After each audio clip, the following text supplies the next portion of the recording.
Welcome to the Blokes podcast. I'm Adam. And I'm Greg. And we sit down once a week to shoot the breeze. We chat about anything and everything. Sports, films, drinking, politics, music, etc. So sit back, crack open a beer and enjoy.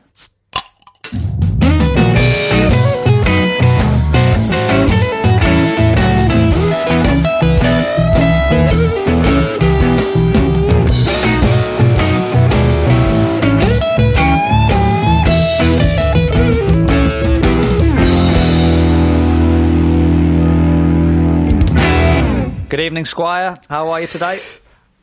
Good evening. I am okay, mate. I'm good. It's I feel like it's been a long week. Yeah. It's been a busy week. Well, as busy as a week can be during a lockdown, but Christ, today, man, I was flagging. Really? Hard. Oh, no. You've got the outfit on for it, like full black hoodie, like full black tracksuit, like no effort required today, my friend. I like exactly it, mate. Mate, I had a full-on 45-minute nap at about 1:30 this afternoon. Just I couldn't take the rest of the day without one. Amazing. Afternoon naps. Mate, oh, they are the one. They're the one. They are. I rarely really do one are. midweek, though, mate. I'll doff my cap to you for a midweek, especially Monday. After having had a weekend, you still need a nap, like Monday afternoon. I know. I'm as surprised as you are. I don't know what happened. I had some lessons that I needed teaching that evening, and I was like, right, I'm not facing these kids in the current state I'm in. I need to do something, otherwise I'm going to be screaming at them, basically. Yeah. So I took the plunge and I went for a nap, and it was good. It was an emergency one. I'm with you. Although to be fair, weekday, weekends, whatever, if I'm tired enough and I've got free enough time, I'll take a nap. Nice. Like 9 times out of 10. If I've not got anything on and I've got 20 minutes spare. Yeah. They're not long ones. Like 45 minutes was a long one. I obviously needed it. Yeah. But like 20 minutes easy, just a cat nap, put your legs up, alarm goes off. You don't even feel that much that tired because it's only been 20 minutes. Yeah. And it's so good. Mate, you're preaching to the choir. I love it. Cool. I'm a little bit different though. You literally sound like a cat. Like you can just sort of like just curl up, go to sleep for 20 minutes. I'm more of a like I have to have the mood a little bit more Sunday afternoon for me. I have to have eaten a meal. There needs to be a Western on. The temperature needs to be a bit too warm. And I just doze off in my HSL chair like an old fogey. It's got to be John Wayne or Clint Eastwood. I don't mind which. As long as one of them's on, I'll fall asleep. Yeah. Amazing. Mate, you've got old like OAP, you've got that on lock well before you need it, which is fantastic. Oh, big time. I've got it in the bank. Yeah, saved up. Do you do this? So this is a classic thing for me now, because this is like the family know me as the guy who falls asleep midway through a family reunion or whatever. Yeah. Like Christmas Day or whatever it is. Like me and probably my uncle Craig, who's like, in his early 60s now, will be asleep midway through the festivities, Amazing. The name Craig immediately says that guy's going to fall asleep at least once during the proceedings. Yeah. Craig, same as blokes called Darren and Neil. They all fall asleep, those guys. Yeah, absolutely. But yeah, no, I think it's a vital part of the day. I think the Spanish got it right, the little siesta, middle of the day, just chill out, recoup. Well, I mean, it means you can wake up earlier and stay up later, right? It means, because whenever you're on holiday in these places, there's always these, men and women like sort of scuttling around like 6, 7 a.m., like, doing their jobs and stuff. And I think, Christ, how are they up this early? Because they've been awake. They always eat so late, don't they? Eat at 9 or 10 at night and go into the evening or whatever. And then I'm like, how are they still waking up and like going to their jobs that early in the morning? And then I'm like, it's the afternoon nap. It's a siesta, mate. You just split that sleep up into 2, and it means you get the best parts of the day, right? Best part of the day is like early morning and late at night, right? So agreed. They've got it nailed. Right. They have. They're smart. It's very smart. And I remember when I was on holiday in Seville, on the way to the airport, we had a horrible flight at like, 5 o'clock in the morning or something. Yeah. So we're walking down. Actually, no, it was later than that. It was like 7 o'clock in the morning, and we were, I don't know, walking past a club at like 5. And there were still people queuing outside to get into this place in the smoking. Like, it wasn't being kicked out at all. I'm looking over there, 5 a.m. And I'm like, and I was probably, I don't know, 25 at this holiday. Yeah. And I'm looking at him like, no, not for me. No. That's too much. Go home. Go home. Go to sleep, you crazy people. Oh, nice. Yeah. So they know what they're doing. Those days are long gone for me, mate. Long gone. Same here, man. What are you drinking? Oh, good shout. So I've had a rough week. It's been long. I needed some comfort. Yeah. And I went for what we've described them as just easy beers. Yeah. I've gone and I've had this one on before, and I don't care because I needed something that was safe and Old Faithful and warm and just like a little hug, a hug from your mum when you haven't seen her for a while, that. It's a Doom Bar. Yeah, you can't go wrong with it. Nice amber ale, not too strong, Great. Not too weak, just straight down the middle. Yeah, always a good choice. Not too expensive. Yeah, just ticks all the boxes, baby. I love it. It really does. Yeah, it's perfect beer. Yeah. What about you, mate? What are you on? Fantastic. I've yesterday for my Sunday lunch, I did roast pork, right, and it was a sort of it was out my Jamie Oliver book, Jamie's Great Britain, right. I was feeling patriotic yesterday. Went in the Great Britain book, all British recipes, and did a roast pork, right, and it called for like a cider roast. So you had to chuck a bottle or a can of cider in there. Interesting. So I bought a couple of ciders, and today I was like, yeah, that was really good yesterday. I'm going to have another cider. So today I've got Sainsbury's Taste the Difference English Vintage Cider, right? Made by a family-run company in rural Herefordshire. 6.8%, right? But it doesn't taste it. It just tastes like sweet cidery drink, Yeah. But it's like, I think it's basically the most traditional cider I could get in the supermarket that wasn't, Bulmers or what, all those rubbish ones, whatever. This tastes great. It's really good. It goes down super easy. It's nice and fresh. It's sort of a pale straw colour. I'm not going to compare it to anything because we might get the wrong idea.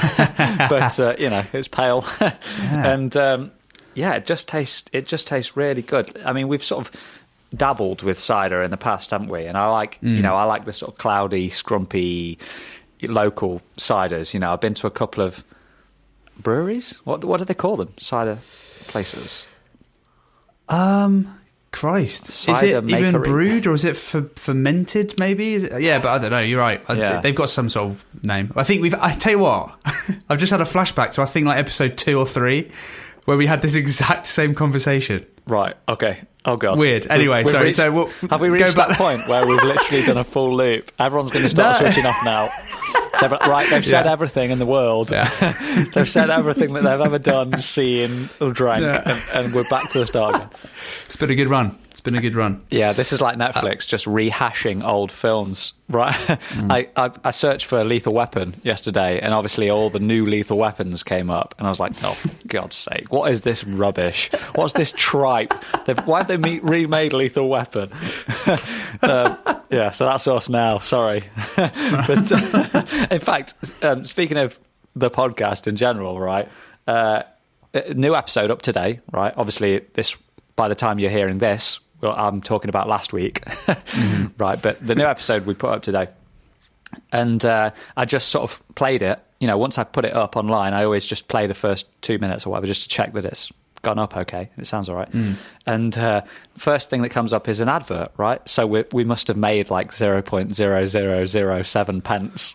Interesting. Okay. But the thing is, the adverts are now getting more focused towards blokes. Like when we first started putting the podcast up, the adverts were just like randos or whatever, just whatever the podcast company chucks on there, because they thought, no one's listening to this, we'll just put any old advert on. But now it's like betting adverts with what's his name, Harry Redknapp and Michael Owen, and it's all the adverts are like blokey and stuff. Ooh. So I was like, they're like targeting people, so people must be listening. They know us. They know who we are now. Yeah, man. We should look in. We need to look into the analytics at some point. Yeah, and we just do. see. because we haven't got to pay really. more for that.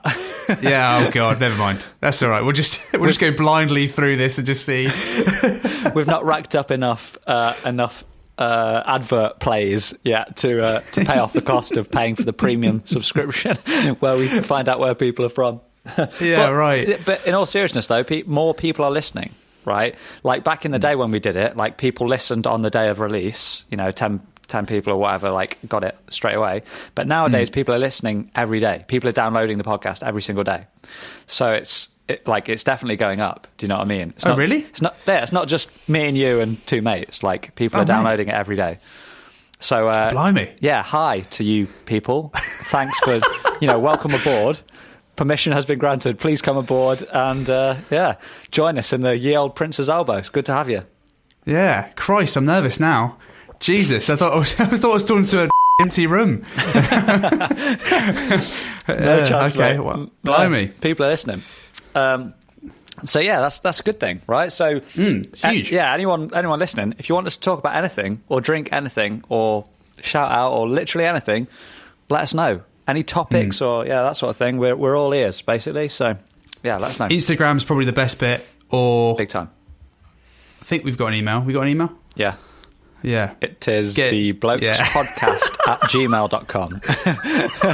I think it is. It's the Blokes podcast at gmail.com. So yeah, we check that on the reg. Don't you worry about that. So it'll ping my phone. Yes. I'll get it. I will get it. Oh yeah, sure. Oh dear. Oh, amazing. So we did something fun midweek. We finally ticked off one of the things that we said we were going to do.